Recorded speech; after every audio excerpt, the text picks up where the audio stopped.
So good day mga kabiyahero, welcome back to the channel. And for today's vlog, isi-share ko sa inyo yung installation natin ng DRL light, no, sa Hyundai Accent. So disclaimer lang muna bago natin i-start yung video, hindi po tayo mekaniko or electrician, ano. So hindi po tayo electrician, ano. So ayan, ang ginawa lang po natin is DIY lang po ito mga kabiyahero, ano. So as usual, yung DRL light ay nabili ko siya online kasi ito yung pinaka cheapest price na nakita ko online, ano? So kaya napilitan akong bumili ng 4 na piraso. So by the way, yung 4 na piraso na yon worth nasa 500 plus lang siya, yung binayaran ko. And then yung isang pares ay nilagay ko doon sa sa Toyota Vios ng fiancé ko, ano. So ayan, natapos ko na rin siyang install. So bago ang lahat, nais ko pala muna magpasalamat sa mga subscribers natin dyan na laging nakasupport sa channel natin, ano. Shoutout sa inyong lahat mga kabiyahero, ano. So maraming salamat sa pag-support. At yun na nga, nasa 1,000 subscriber na tayo. Yes! So ayun mga kabiyahero, ano. So galing kasi ako ng QC, kinuha ko di ba? Ginagawa mo! Oh, welcome back! So ayun mga ayan, ipapakita ko lang sa inyo yung ating installation ng ating DRL lights sa Hyundai Accent, ano, kung bagay ba talaga or hindi. So mga kabiyahero, stay tuned! So ayan, ito yung na-order natin. So ito siya, DRL light. Nabili ko lang siya worth ilalagay ko na lang yung price sa description below kung makikita nyo dyan. Tapos 60 cm yung haba nya, puro Chinese siya and then ito lang, wala naman siya kasamang manual. Ito lang siya mismo. Pag binuksan mo, medyo na strip na natin yung wire dito kasi ready lang natin siya para matesting. So actually wala akong pang testing or tester para malaman kung saan ko siya banda itatap dito So yung gagawin ko, bali ito na yung DRL light mismo yung gagamitin natin sa pag-testing, ano. So kung makikita nyo dito, kita ba? Ayan, may naka-indicate dyan na yung yellow wire is for turn signal, red wire is for positive, and black wire is negative, ano. So ito yon. So ibig sabihin, itong black wire is negative, ito positive, and ito naman is para sa turn signal natin. So itong positive, ito yung kakabit natin sa park light ng sasakyan, ano. So disclaimer lang, hindi po ako electrician or mekaniko, ano. So DIY lang po ito. So pagpasensyahan nyo na yung wirings natin medyo madumi, ano. So di pa natin talaga totally nalilinis. So ito, kailangan natin tong tanggalin, and then hanapin natin yung connection ng turn signal dito, and then yung park light natin, kasi yung black wire naman na to is kakabit lang natin sa body ground, no? So baka dito na natin ikabit. So nag-prepare na ako ng wire. Actually ito na siya. So itatap lang natin dito yung black wire, ano. So para matesting natin kung saan dito yung turn signal and yung ating park light, no. So ayan, ikakabit na natin.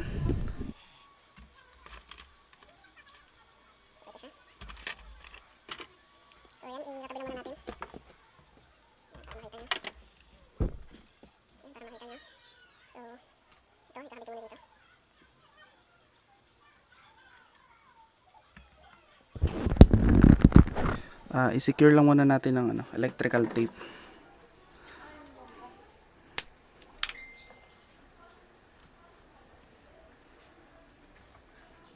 So ayan, and then itong both na to, iti-testing natin, ano. So yung kulay pala nito ng sa park light natin is ice blue, and then sa turn signal natin is orange, ano. So ayan, testing muna natin without na hindi sinasalpak ang susi. So dito muna tayo sa yellow.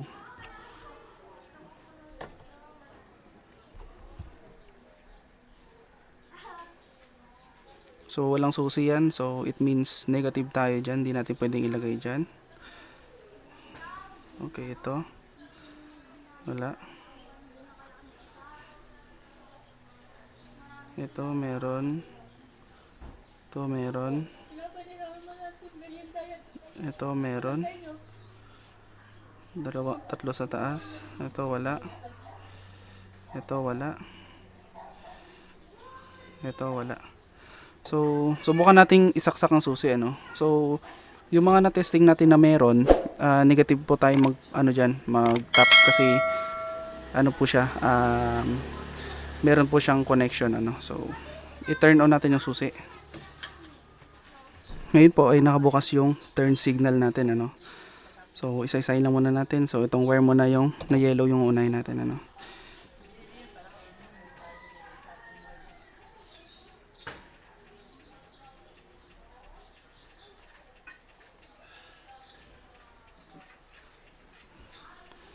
So yan, makikita nyo, medyo nagfa-flash ng mabilis yung signal light natin kasi hindi nakakonect, ano.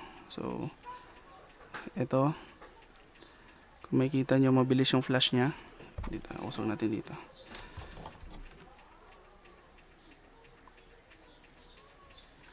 Ayan. So try nating patayin yung signal light kung mamamatay siya. Dito ko siya nilagay sa taas, sa gitna, no.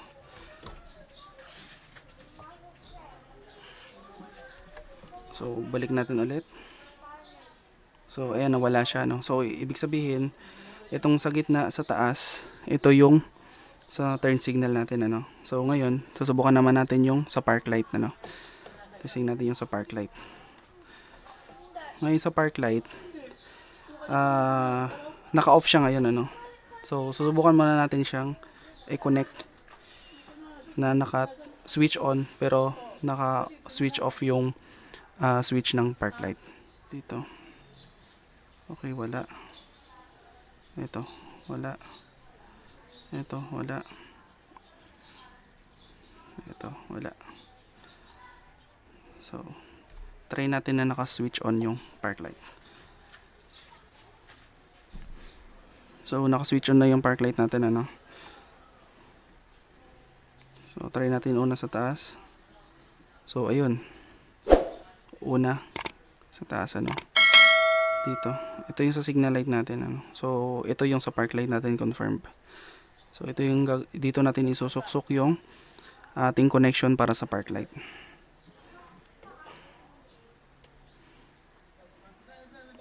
So disclaimer lang ulit, hindi po tayo electrician or auto electrician, ano. So lahat ng ito ay DIY lamang po. So ayan, ikakabit na natin to para mahanapan na natin ng pwesto. So same method nung gagawin natin sa kabila. First po, punasan lang muna natin to ng malinis na, ano, para dumikit yung adhesive.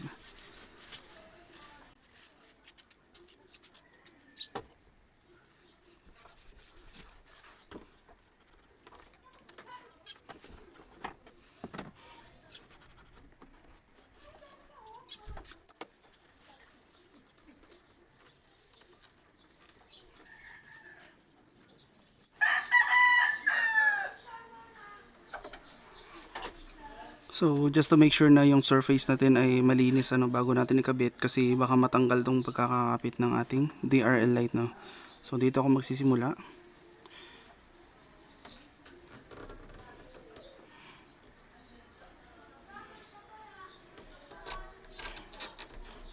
So bali itong area lang ito ipapakita ko, no, kasi same method lang din yung gagawin natin dito sa right side niya.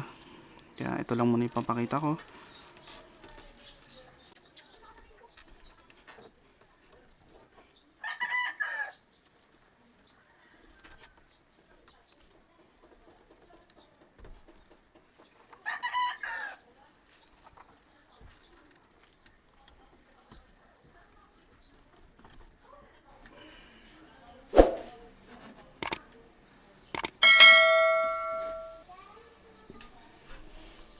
So ayan. And then ito yung ano niya. Dito ko lang siya itatagos. So ayan, itatap na natin. Kailangan lang natin itap dito ay yung red and yellow wire, no?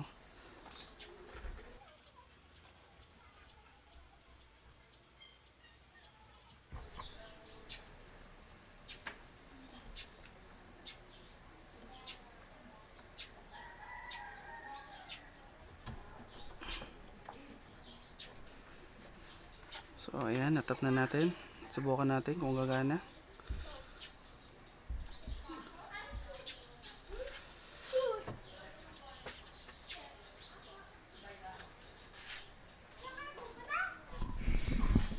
So ayan, turn on signal.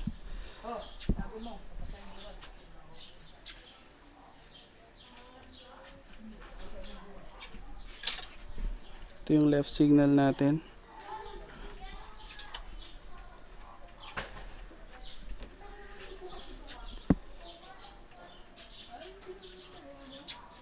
Park light.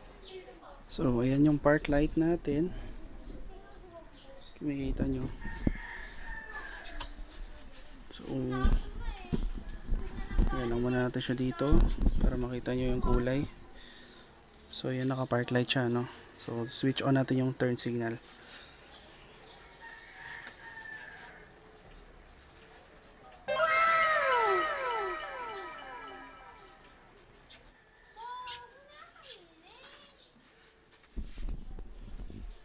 So ayan siya. Tapos na tayo dito sa kabilang side. So lilinisin na lang natin ito. Ikakabit na lang natin ng ayos. And then yung pinaka ano niya. Tapos maglalagay tayo nito para sa body ground natin, ano, para maayos, malinis siyang tingnan.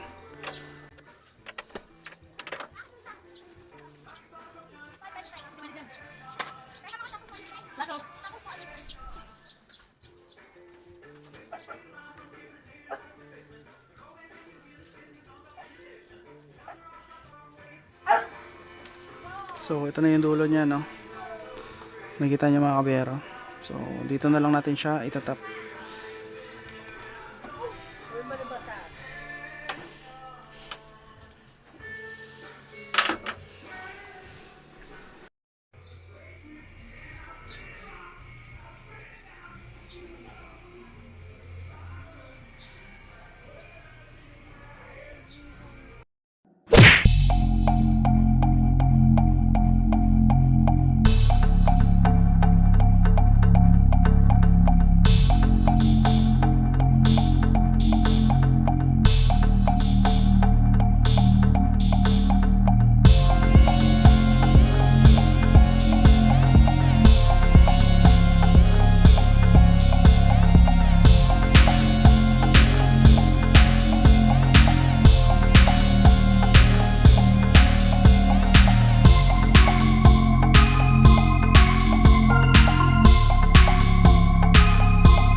So ayun mga kabiyero, no, maraming salamat sa pag-subaybay.